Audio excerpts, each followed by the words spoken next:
Indonesia ini mempunyai market yang sangat besar untuk sepak bola. Jadi sebenarnya siapapun itu diundang untuk masuk ke dalam industri ini. Jadi sebenarnya kalau misalnya perempuan pun mau masuk pasti selalu ada ruang karena marketnya selalu ada. Misi aku sendiri ya mengikuti UEFA dan bekerja di sepak bola itu sebenarnya misinya cuma memperbaiki atau membantu bagusin lah sepak bola Indonesia. Jadi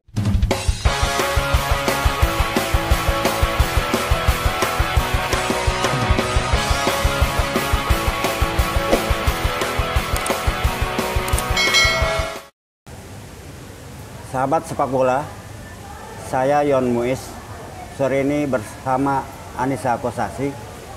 Dia adalah perempuan satu-satunya yang menjabat CEO di Liga 1. Dan juga Nisa, satu-satunya perempuan dari Indonesia pemegang sertifikat sepak bola manajemen dari UEFA, Uni Sepak Bola Eropa. Selamat sore, Nisa. selamat sore, Bang.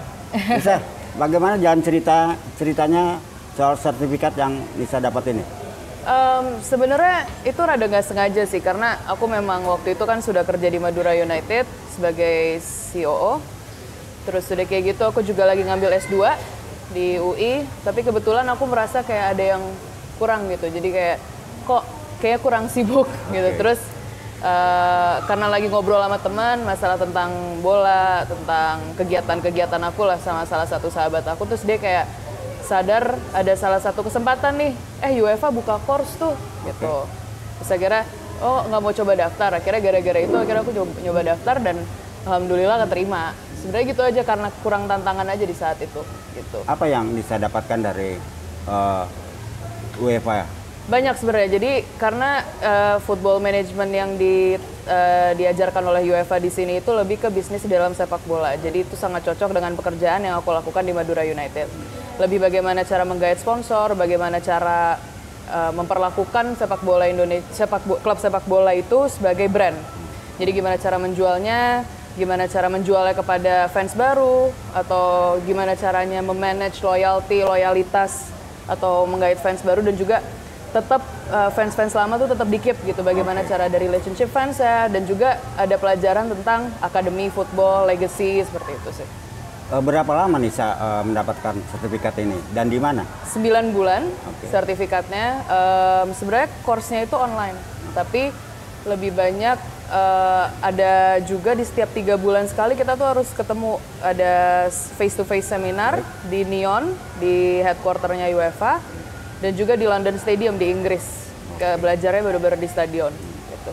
Seberapa jauh Nisa memahami sepak bola manajemen ini lewat sertifikat UEFA ini?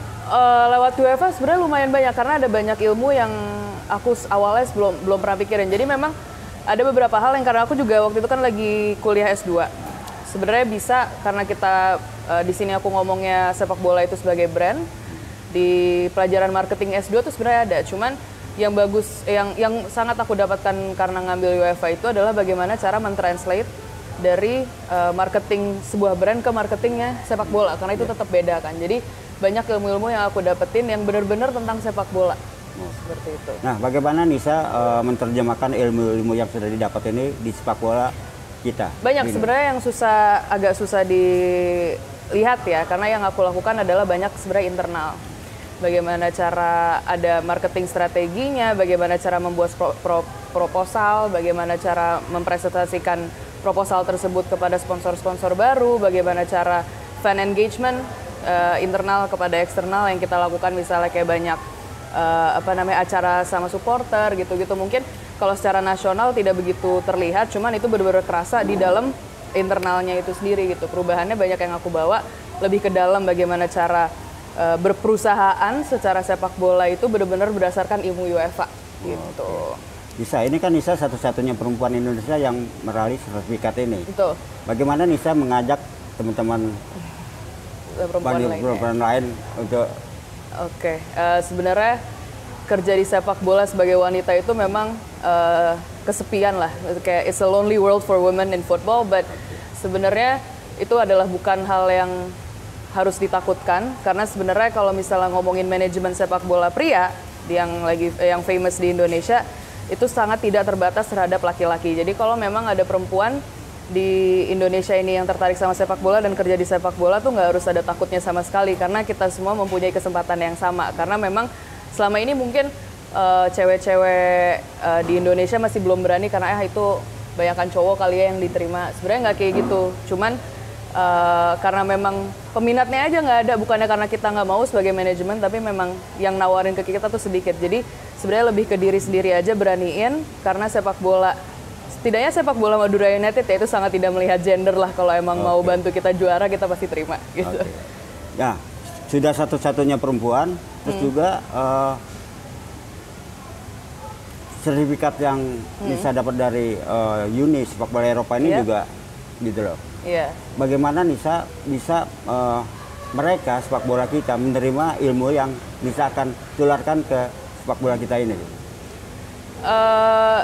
Sebenarnya sih karena yang penting karena misi aku sendiri ya mengikuti UEFA dan bekerja di sepak bola itu sebenarnya misinya cuma memperbaiki atau membantu bagusin lah sepak bola Indonesia. Jadi selama misi yang kita lakukan itu baik dan yang kita lakukan itu make sense, yang kita lakukan itu, yang aku bawa dari UEFA ke sini itu pas lah gitu.